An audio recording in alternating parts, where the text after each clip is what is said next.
Bonjour, bienvenue sur Comment fait-on, je suis heureux de vous retrouver pour une nouvelle recette. Aujourd'hui, nous allons réaliser ensemble des pâtes à la bolognaise.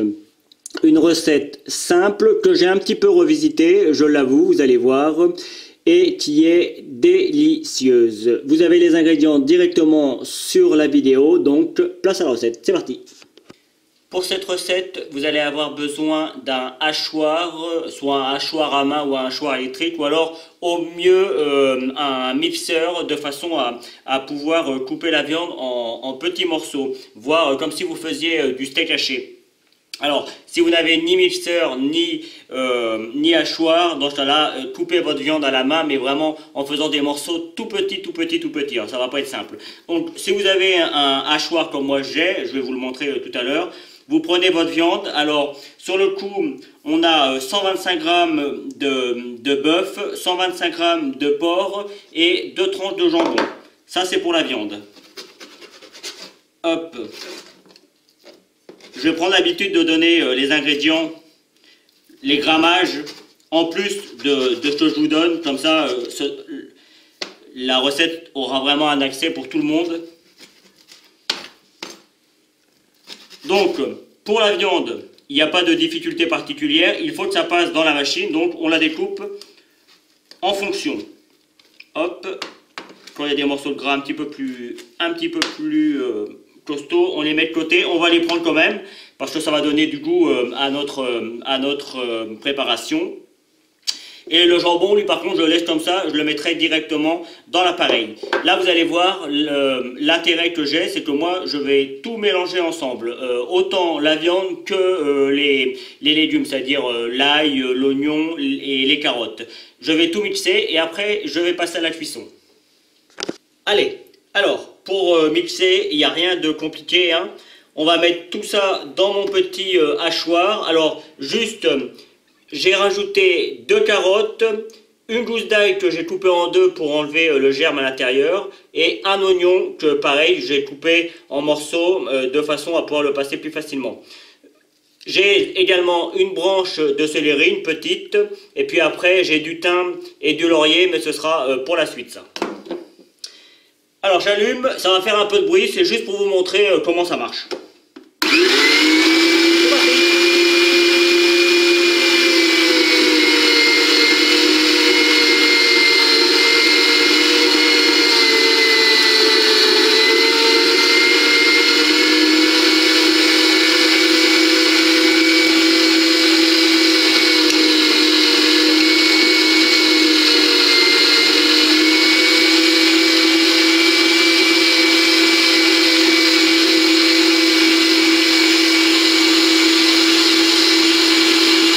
Une fois que j'ai terminé le premier hachage, je ne sais pas si ça se dit, mais enfin je vais le dire quand même, je vais le repasser une deuxième fois de façon à ce coup-ci à vraiment bien mélanger tous les ingrédients. Je pourrais mélanger comme ça, mais c'est plus pratique, je remets une deuxième fois, puis comme ça va bien hacher le tout. Dans une casserole assez grande, j'ai mis la quantité de 3 cuillères à soupe d'huile de tournesol. L'huile de tournesol, c'est important parce qu'elle résiste bien à la cuisson. Je vais, voilà, là, j'en mets un petit peu pour voir si ça prend bien. Là, on entend bien. L'huile est chaude, on peut mettre la viande. Et les légumes, puisque tout est mis ensemble. Et là, on va faire revenir la viande, tout en la mélangeant.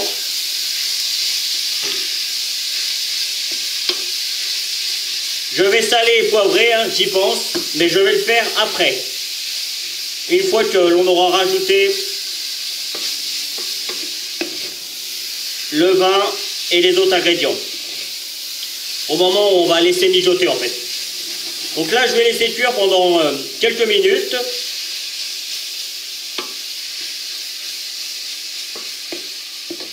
C'est parti pour... en fait, ça s'entend au bruit. Quand ça commence à crépiter un petit peu, c'est signe que c'est le moment de rajouter le vin. Donc là c'est parti. Je ne sais pas si vous entendez, si vous faites la différence avec le début, au moment où on a mis la viande. Là on entend bien, ça fait un crépitement. C'est le moment que je choisis pour ajouter mon vin. Alors ça fait environ 5 minutes. Hein. Normalement, vous voyez, la viande commence à accrocher un petit peu. Là, ça veut dire que l'huile s'est bien incorporée dans notre viande. Et c'est le moment de rajouter le vin de façon à déglacer l'ensemble. Alors, j'en mets un petit peu au départ. Et je vais venir gratter tout ça. Alors, j'insiste, hein, c'est vraiment une recette à ma façon, à la façon comment fait-on. Donc le vin rouge, ça peut être un peu surprenant pour des pâtes à la bolognaise. Mais pourtant, c'est très recommandé et c'est surtout très bon. Évidemment, avec les enfants, il n'y a aucun risque, puisque le vin rouge, on va laisser cuire 1 heure, 1 heure et demie, voire 2 heures. Donc le vin rouge va s'évaporer. Donc il n'y a aucun problème. Donc pour le vin rouge, il faudra environ 2 verres, c'est-à-dire 40 centilitres. Environ. Là, vous voyez, j'ai mis... alors mon verre, il était grand, c'est pour ça qu'il n'était pas rempli entièrement. Mais un verre classique, ça fait environ 20 centilitres. Donc, moi, comme il faut cuire longtemps et qu'il faut quand même qu'on obtienne une sauce, donc je vais en rajouter encore un petit peu par la suite. Mais avant, je vais rajouter mon concentré de tomate, parce qu'évidemment, il faut de la tomate. Comme ce n'est pas la période de la tomate au moment où je fais ma recette, je mets du concentré de tomate. Sinon, j'aurais pu mettre un petit peu de concentré de tomate et j'aurais pu finir par des tomates classiques. Donc, on mélange tout ça.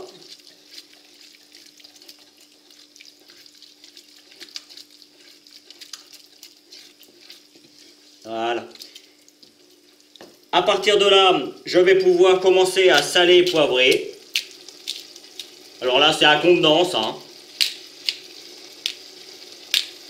Moi, j'aime bien le sel. J'aime bien le poivre, pardon. Et par contre, le sel, je fais un petit peu plus attention. Après, on goûte. Et si vous considérez qu'il n'en manque, vous en rajoutez. S'il n'en manque pas, eh bien, c'est très bien. Donc là, hop, je mélange tout ça. Je vais reprendre un petit peu de vin. Je vais remplir mon verre de façon à être au deuxième. Il faut environ 20 centilitres. 20 centilitres, ça fait ça. Hop. Je vais en rajouter la moitié et je garderai l'autre moitié pour la cuisson. On mélange tout ça. Et là, à partir de maintenant, je vais rajouter également mon laurier, évidemment, et mon thym. Alors le thym, vous voyez, je vais le défaire tout de suite, comme ça, j'aurai pas besoin de le récupérer par la suite. Et il suffit juste de l'effilocher un petit peu. On enlève la tige et on garde que les feuilles. Donc vous avez compris le principe, hein, je ne vais pas faire toute la vidéo là-dessus, je vais continuer après. Donc je disais, on mélange régulièrement. On peut couvrir un petit peu, mais pas trop. Il faut quand même que ça s'évapore un petit peu. Et c'est parti. Alors là, moi, j'étais à feu assez puissant. Je vais le baisser. Je mets à feu doux. Et c'est parti pour minimum 1 heure de cuisson. Mais franchement, le mieux, c'est 1 heure et demie, voire presque 2 heures. Donc c'est une recette qui se prépare un petit peu à l'avance.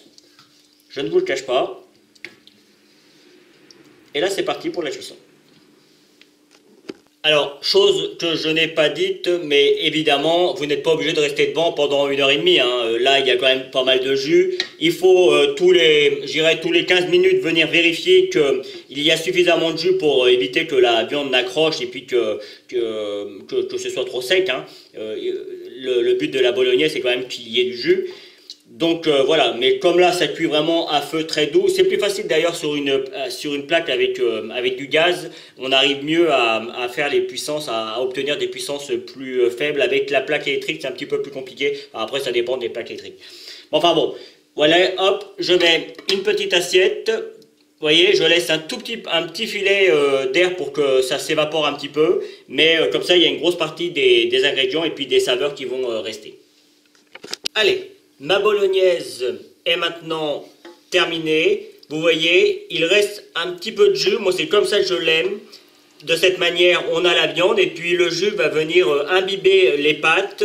Après, si vous aimez un petit peu plus cuit, libre à vous de la cuire un petit peu plus. Ou si vous aimez un petit peu, encore avec un petit peu plus de jus, pas de problème, vous la cuisez un petit peu moins longtemps et vous aurez un petit peu plus de jus. Vous rajoutez un petit peu plus de vin ou un petit peu d'eau si vous souhaitez faire un petit mix des deux, ça marchera aussi. Sachez que la cuisson là, pour la bolognaise, ça a été 2 heures à feu vraiment très doux, feu très réduit. Donc, je vais laisser ma bolognaise, j'aurai juste besoin de la réchauffer un tout petit peu avant de préparer mon assiette. J'ai mis mon eau à chauffer pour mes pâtes. Alors, j'ai quand même pas mal de pâtes, c'est pour 2 personnes. Moi, je considère qu'il faut quand même qu'il y ait pas mal de pâtes. Il faut savoir que normalement, il faut beaucoup plus d'eau que ce que j'ai mis là pour cuire cette quantité de pâtes. J'ai pas de grande casserole et puis pour la vidéo, j'en ai une, mais elle est vraiment trop grande du coup. Donc, j'ai pas de casserole entre les deux pour cuire les pâtes, mais ça ira quand même. Je vais faire attention. Alors moi j'ai choisi des tagliatelles parce que je considère que c'est ce qui se marie le mieux avec la bolognaise et il me semble, si je me rappelle bien de certains de mes cours, que ce sont les pâtes traditionnelles qui vont avec la bolognaise, mais libre à vous, dites-le moi en commentaire. Les commentaires toujours gentils, hein, je suis prêt à accepter toutes les reproches, mais toujours dans le respect de chacun. Hein, c'est important. Donc je reprends, je vais mettre mes tagliatelles dans mon eau qui est frémissante, alors de l'eau salée hein, évidemment. Et on regarde sur le paquet, parce que toutes les pâtes ne cuisent pas forcément de la même manière. Moi je les veux al dente, donc pour moi ce sera 8 minutes. Hop, et voilà.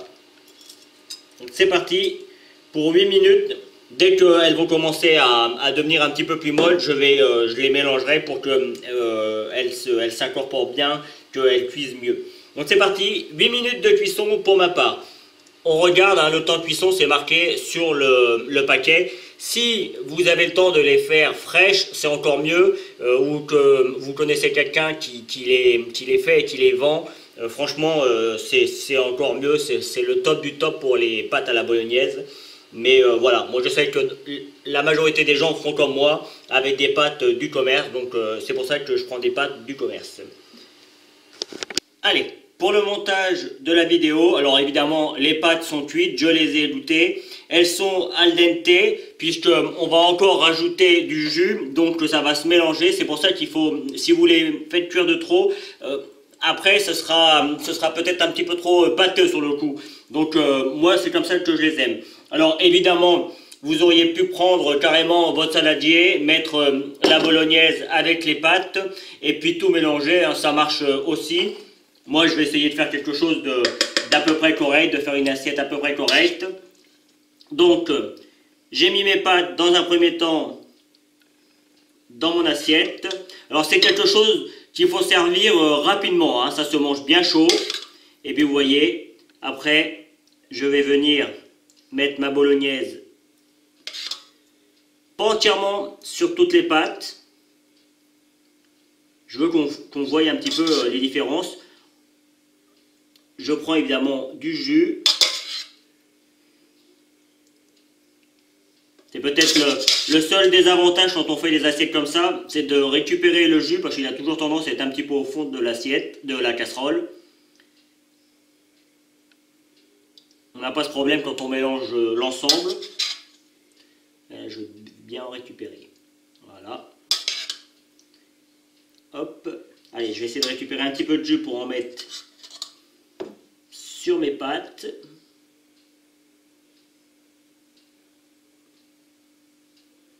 Voilà. Allez, c'est pas mal. Alors moi, je fais une bonne assiette, hein, là. Franchement, là, je dirais que c'est pour un peu plus d'une personne. Hein. C'est juste pour la présentation. Voilà, on met ça de côté. Après, j'ai pris un petit peu de fromage. Personnellement, j'ai pris du comté parce que j'aime le comté. Et puis chez nous, c'est assez facile à trouver. Mais on pourrait mettre autre chose. Hein. Si vous avez du parmesan, par exemple, ça ira très bien. Donc je vais mettre un petit peu de fromage par-dessus. Là encore, je peux en mettre un petit peu sur les pâtes. Alors moi, ça a le temps de refroidir un petit peu. Je le repasserai probablement au micro-ondes avant de le déguster.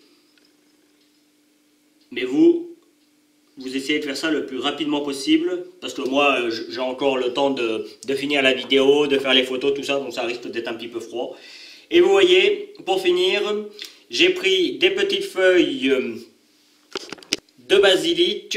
Alors, juste une chose également, évidemment, j'ai enlevé la feuille de laurier, hein, je ne l'ai pas laissée dans la casserole, je l'ai enlevée. Donc, les petites feuilles de basilic, si vous n'en avez pas, c'est pas une catastrophe, mais vous voyez, ça va bien donner un petit peu de couleur entre la couleur un petit peu, je sais pas trop comment je pourrais dire, du vin et de la sauce tomate, plus le fromage blanc. Et le basilic, ça donne quelque chose d'assez joli. Enfin, je trouve. Hein. Après, c'est une question de... C'est pas... si vous n'avez pas de basilic, vous pourriez le remplacer par du persil, par exemple, du persil plat ou du persil classique. Ça marchera aussi très bien. Voilà. L'assiette est maintenant terminée. On se retrouve pour la fin de la vidéo. Voilà. J'espère que cette recette vous plaira.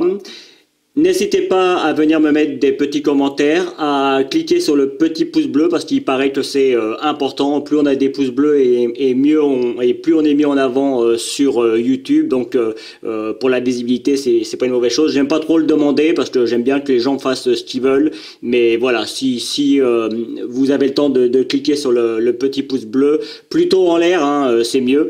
N'hésitez pas.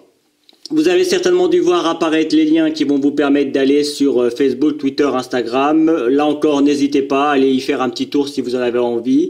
Et puis, juste après, vous allez retrouver le lien qui va vous permettre d'aller sur mon site www.comenfaitton.com où vous retrouvez l'ensemble de mes recettes. Et puis, le lien qui va vous permettre de vous abonner si vous ne l'avez pas encore fait. Et oui, il faut s'abonner, c'est important. Et n'oubliez pas, pour ceux qui ne sont pas abonnés et qui vont le faire, de cliquer sur la petite cloche pour recevoir les notifications, c'est-à-dire que à chaque fois que je vais poster une vidéo, vous aurez la notification sur votre téléphone. Après, là encore, c'est la liberté pour chacun, hein. Chacun est libre de faire comme il l'entend. Et puis, vous aurez deux autres recettes que je vais vous donner qui seront tout aussi simples à faire que celle-ci. Voilà, je vous remercie pour votre fidélité. À bientôt sur Comment fait-on.